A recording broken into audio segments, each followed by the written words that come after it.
Your true wealth is your time and freedom. Money is just a tool for trading your time. It's a container to store your economic energy until you're ready to deploy it. But the whole world has been turned away from real money and has been fooled into using currency. A deceitful impostor that is silently stealing your two most valuable assets, your time and your freedom. Welcome to the rabbit hole. We are entering a period of financial crisis that is the greatest the world has ever known. The wealth transfer that will take place during this decade is the greatest wealth transfer in history.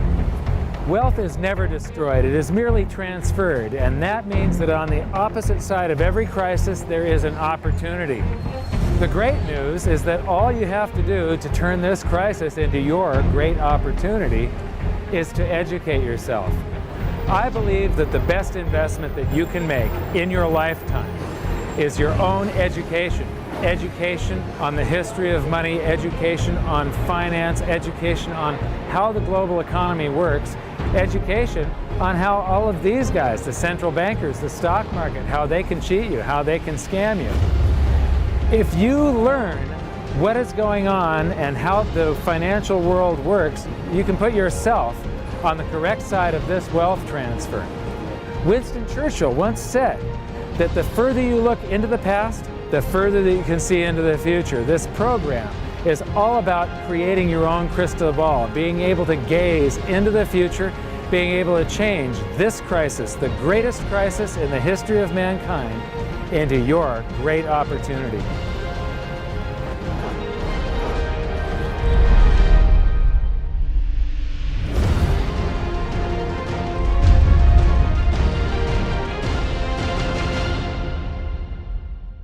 The hidden secrets of money, some of them are hidden in plain sight. They're like right in front of you.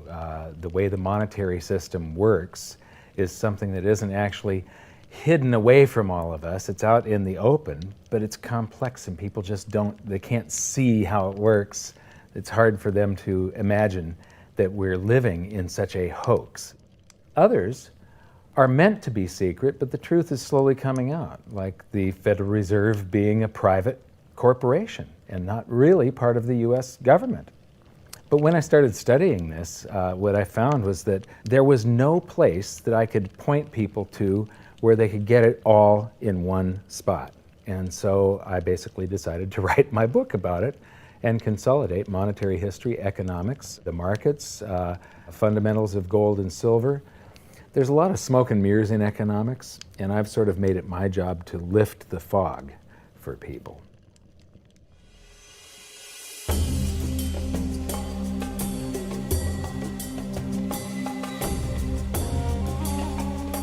Welcome to Egypt. This is where it all began. Roughly 5,000 years ago, the Egyptians started using gold and silver as their predominant form of currency.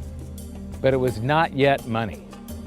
The pieces of gold and silver that they were using were odd sizes and weights, odd purities, so it still was not interchangeable, where each unit is the same as the next. This meant that nothing really had a price yet. You couldn't put a price of so many coins on something because they didn't have coins yet. Trade was still difficult. It was still a guessing game when it came to the exchange of values. One of the reasons that we are in the financial mess that we are today globally is that people do not understand the difference between currency and money. Currency is a medium of exchange, a unit of account. It is portable, durable, divisible, and something called fungible. Fungible means that each unit is the same as the next unit. $1 in my pocket buys the same amount as $1 in your pocket. Money is all of those things plus a store of value over a long period of time. Even financial planners, bankers, your accountant, they don't understand the difference between currency and money.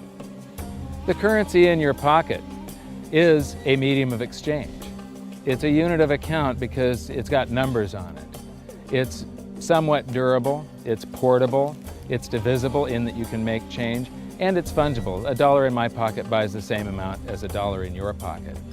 But because governments can print more and more and more of it, and dilute the currency supply, it's continually transferring wealth out of your pocket, out of your bank account, to the government and to the banking system.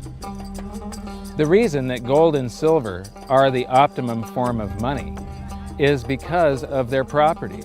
It's an easy medium of exchange because gold and silver store a large amount of value in a very small area. It's a unit of account. Pure gold has the same value all over the planet. So an ounce of gold buys the same amount here in Egypt as it would in China or in the United States.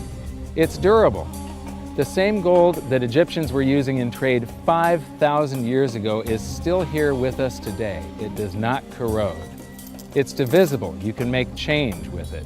It's very portable. You could use something like oil as money. It's just that you can't carry around a barrel of oil on your back. It's fungible. Pure gold is the same wherever it is on Earth. Pure silver is the same wherever it is on Earth. It's limited in quantity. That's the reason that it maintains its purchasing power. Governments cannot print it. Over the last 5,000 years, only gold and silver have maintained their purchasing power. There have been thousands upon thousands of fiat currencies, currencies that are unbacked by gold or silver, and they have all gone to zero. It's a 100% failure rate. Well, fiat currency, of course, is a currency that exists at the dictate or by fiat from a government. You see, they have their printing presses, and the paper money rolls off the printing presses. And then they give it the fiat designation, which makes the currency official. It's just worthless paper. But when Ben Bernanke gives it the special sign, and they have the cult meeting at the Federal Open Market Committee meetings, it suddenly becomes currency. If you look at what's really going on, it's a con game. And so there's confidence. Well, the Federal Reserve is very forthright about what they're doing. If you read their websites, they'll tell you it's a confidence game. They tell you that there's no intrinsic value in their money. They'll tell you that they print it backed by absolutely nothing. They actually display all these facts. But if you tell somebody in the public that this stuff is created out of thin air, there's no backing whatsoever, it's absolutely worthless, it's about as valuable as monopoly money, they'll look at you like you're nuts. Is there an example throughout history of a fiat currency, a piece of paper that's unbacked by anything, surviving? Short answer, no. Long answer, no. And here's why. When Addison Wiggin took over at the Daily Record, when they got cranked up, Bill Warner asked him to catalog all of the fiat currencies throughout history and what happened to each of them. Addison dutifully went to work. Within a short period of time, he had gone through the alphabet. All the fiat currencies that started with the letter A were done. They all went to zero. He was halfway through the letter B, and all the fiat currencies that started with the letter B, and there were 600 of them in just the first letter and a half of the alphabet, and every single one of them went to zero. Every one. 600 fiat currencies that start with the letter A, and half of the ones that start with the letter B are 600 of these things. Not one ever came close. You think this one, the United States dollar, is going to be the first one after all that? I don't think so. No. No currency, fiat currency has ever survived. None. The thing about money is there actually is a fairly well accepted definition of what money is. The question is, as you apply that definition to particular things that people claim to be money, do they fit the definition? We'll just take the paper dollar, for example. How well does it perform those functions? Well, store of value. The dollar has lost 95% of its purchasing power since the creation of the Federal Reserve in 1913. So not very good as a store of value. One of the things I do is just a way to get the audience's attention is I have a slide, and there are 3 pictures on the slide. One is a pile of monopoly money. The other one is a pile of Federal Reserve notes, what Americans would call paper money. And the other one is a solid gold American Eagle 1-ounce coin. And the title of the slide is, which of these is not like the other? And if you know the show Sesame Street, or you have children who watch it, it's one of the favorite vignettes in Sesame Street. And what it really is a kind of IQ test for 5-year-olds. They're supposed to look at the 3 things and look at characteristics and find the one that's not like the other. Well, I've shown this slide to groups of Ivy League University professors, and I've also shown it to, children, kind of 5 years old, my nieces and nephews and so forth. And when the professors look at it, they say, well, clearly the dollars are not like the others because gold has no role as money, and monopoly money is junk, and the American dollar is a store of value, so that's not like the other. But the children look at it and they say, well, the gold coin is not like the other because the other two are just piles of paper and the gold coin is clearly something different. So my question to the audience is, who's smarter, a 5-year-old or an Ivy League professor?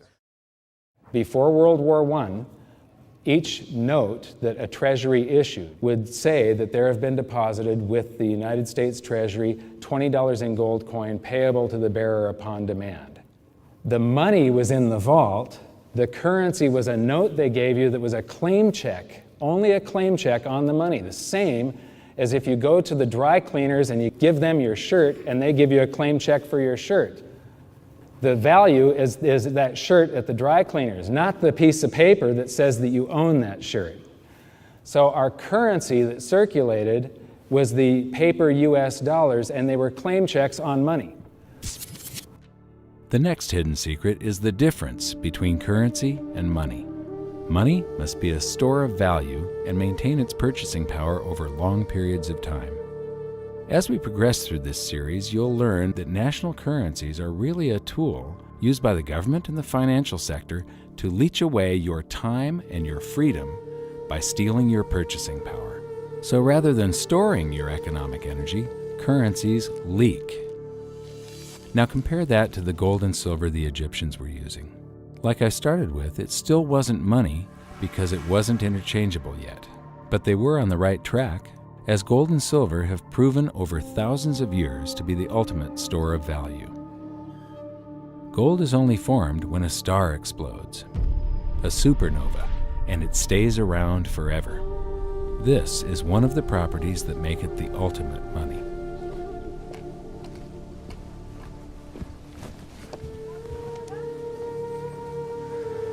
People are amazed that after 5,000 years, the pyramids are still here. But what I'm more amazed at is that the currency that the people that built this were using, that currency, that gold and silver that they were using in trade on a daily basis, is still around today.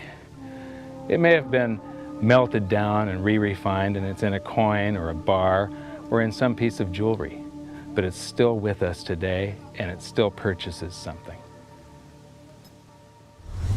Yes, it is the ultimate money because there is nothing else even in the same league. It's divisible, it's permanent, it's a store of value, it's a unit of account. It's got everything you want out of money, but it doesn't go away and it can't be increased. That is what makes gold the most beautiful money of all. What more could you ask out of a money? It keeps governments under control. You can maintain a solvent system.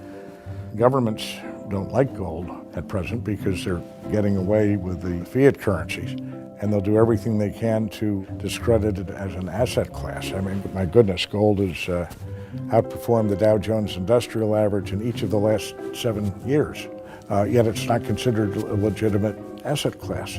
Why? Again, it's the fear that maybe gold will be imposed on the system, that it will constrain government ability to spend beyond its means. They can't print it. They can't print it, no. The proper definition of inflation, I use Milton Friedman's definition. Inflation is an expansion of the currency supply. Deflation is a contraction of the currency supply. If you expand the currency supply, eventually prices will rise. And if you contract the currency supply, eventually prices will fall. This is a pool, but it's not a pool of water. This is the currency pool. And these are prices.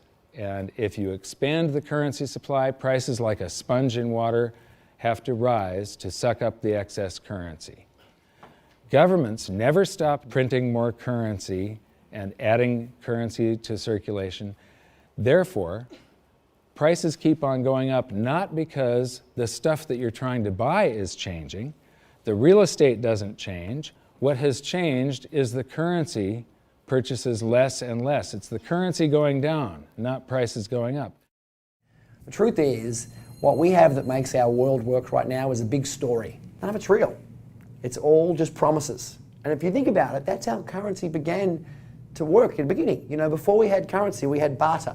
I'll give you 3 coconuts and you give me 4 fish, because that's kind of a fair exchange on coconuts to fish.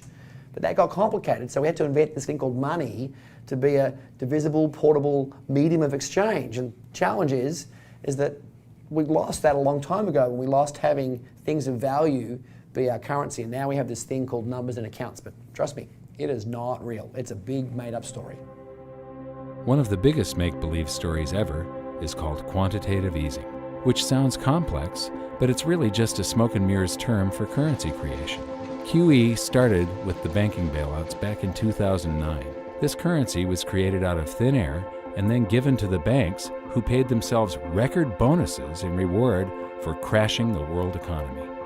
This is a global phenomenon, but all you have to remember for now is that whether it's QE bailouts or stimulus programs, these are all just voodoo, hocus-pocus terms for increased currency creation.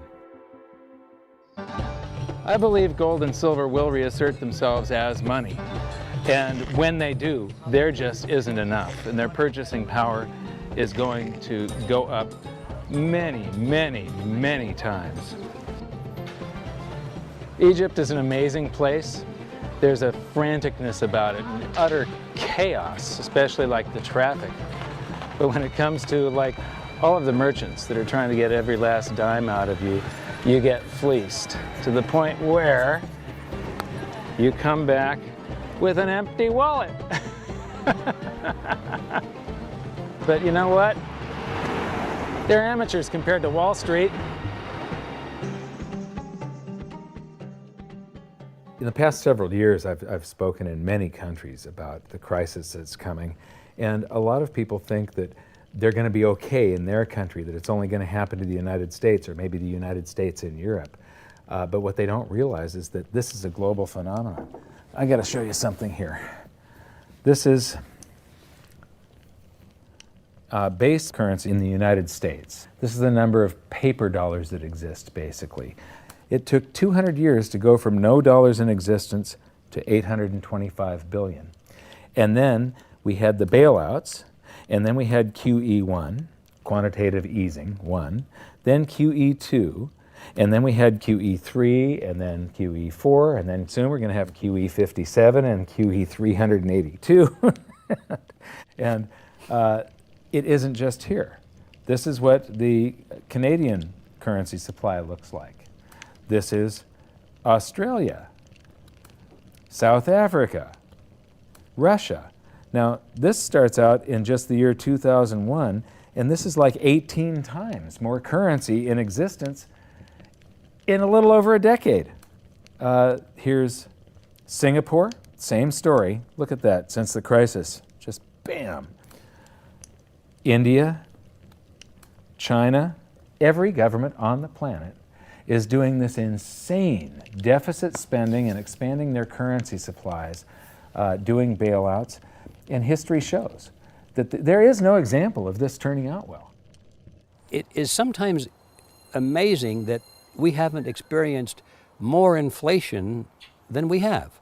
If they keep expanding the money supply so vastly, why aren't our prices growing faster than they really are? And the answer is that a good chunk of the money that the Fed created has been shipped overseas. I remember early in my research, I heard this expression that the Americans have exported their inflation. I thought, what is that? How can you export your inflation? Put it in a box and send it out? What do you do? Well, now I understand. You export your inflation by simply sending all these dollars that you created to these other countries, and then they send you their refrigerators and their cars and whatever, their TV sets. So you get hardware, and they get little pieces of paper. It's a great deal for the American people for a while. For a while. Sooner or later, all of those pigeons come home to roost. When the time comes, as it looks like it's now coming, when the rest of the world is saying, we don't want to play this game anymore, Uncle Sam's dollars are just becoming worthless, there are too many of them, we've got to find something else other than American dollars, then those dollars start to come back to America. People say, we don't want them anymore, what do we do with them? Once this revs up and we've got this little trickle of money coming back that we previously exported, once it becomes a flood and it starts to rush back, now we are getting our former exported inflation brought back to us, and then we'll see the quantity of money inside the United States grow much more rapidly even than the Federal Reserve can create it, because we're getting a previous money back. And that's when we will really see the tanking of the US dollar in terms of what it will buy. During the second round of quantitative easing, global food prices went up 60%. And this created a humanitarian disaster for the 2 billion people on Earth who live on less than $2 a day. These people were hungry to start with, they became hungrier, and some of them started overthrowing their governments in North Africa and around the Middle East. So quantitative easing was the spark that ignited the Arab Spring. So that's it. When you create money, you get some sort of inflation. It just depends on where the inflation goes.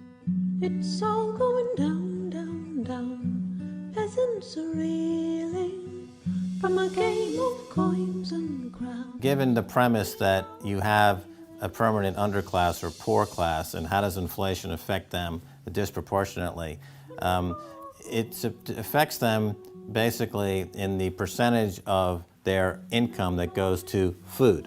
And we see this as a ratio, and we know that there are some danger points. For example, in Egypt recently, once that ratio got to 40% of income going to food and the price of food rising due to inflation, when it got to 40%, that's historically a point where people actually stage a revolution. That's exactly what we saw. The French Revolution, similarly, was all around the price of food getting to a certain critical point where people simply, the risk-reward for revolution was favorable toward revolution. When they print it up, then it all goes down. Well, exactly right, because when you have a runaway inflation, it's punishing the very people who are most productive in society. In other words, the people that produce more than they consume and save the difference. The problem is that those productive people, the savers, save in their national currency. And unfortunately, the national currency is just a fiat piece of paper at this point. So when it's destroyed through runaway inflation, that $100,000 that you were hoping to retire on doesn't exist. And the things that you were going to buy with it and provide for others don't exist either. Now what are you going to do? So that all seems pretty scary. However, this is going to happen, and you can only play the hand that you're dealt. But the great news is that gold and silver always end up doing an accounting of the expansion of the currency supplies. Basically, the will of the public and the free markets. When governments do this kind of stuff to their currency supply, they debase it. Eventually it comes back in inflation. People sense the loss of their purchasing power. They rush back to gold and silver, and they bid the value of the gold and silver up in the country until it meets or exceeds the value of all the currency in circulation. This is a process that's been going on over and over again throughout history, except this time it's happening on a global scale. It has never before happened in all countries at once. And that means that this is the greatest wealth transfer in history. Therefore, it's the greatest opportunity in history, and it's not going to happen again in your lifetime. So now we've learned that your true wealth is your time and your freedom. Money is a trading tool that stores the economic energy that is your time and freedom, whereas currencies leak them away. Gold and silver are the ultimate money simply because of their properties. Fiat currencies are based solely on confidence and always return to their intrinsic value of zero. Governments don't like gold because it imposes restraint. Rising prices are a symptom of an expanding currency supply, and gold and silver always account for an expanding currency supply. So that's it for this episode. Join me next time as we begin to investigate how monetary history just repeats and repeats, and how gold and silver always win the battle between currency and money. Until then, my challenge to you is to stop calling currency money. It's a crucial first step towards setting your mind free of all this economic voodoo and changing your context. You can learn more by watching the bonus features on our website, and if you have any questions, you can post them there, and we'll answer some of your questions in future bonus features. So good luck, thanks for watching, and we'll see you next time.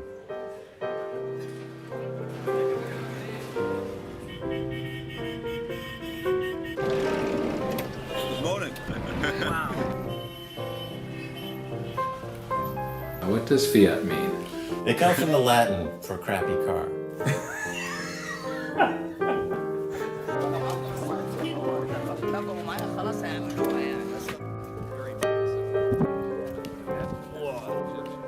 In the desert in a suit. My camel died. You're not too sure about that, are you? Huh?